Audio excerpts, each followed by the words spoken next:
Hi, and welcome to this module on our hormones and migraine and vestibular migraine.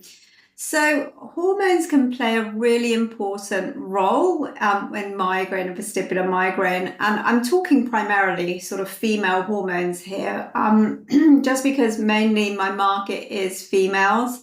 And obviously they're much more predominant in females for migraine and vestibular migraine. So obviously if you're male, I'm going to be discussing this more on a one-to-one basis with you, because things like testosterone is worth exploring, for example, and ensuring that you don't have like an estrogen effect, if you like, on some of your male dominated migraine and vestibular migraine, but that's a whole nother area.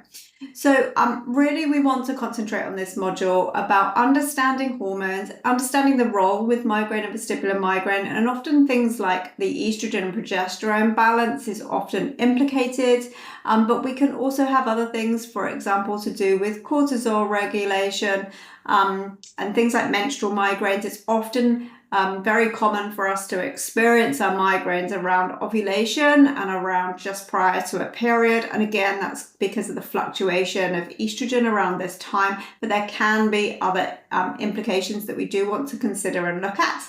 So I'm going to talk about that in the module for you. And if we are looking at supporting your hormones when it comes to migraine and vestibular migraine, which is something that I do like to kind of do, just so that we check off, then I'm going to be working with you one-to-one to be able to help support you. But there is lots and lots of here that we can do, but we do need to look at the wider impact it's having on the whole body, because things like hormonal regulation can be very linked in with things like adrenal function, cortisol response, and also things like blood sugar regulation, just to give you an idea. So it's never not necessarily just isolated on their own.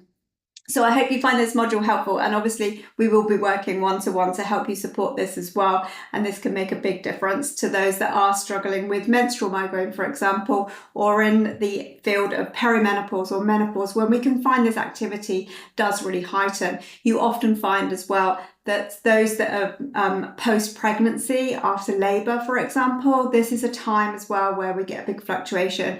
So if you're in these kind of areas of your life and things like stopping breastfeeding, that you may find there's more activity. And again, we just need to double down to help support you.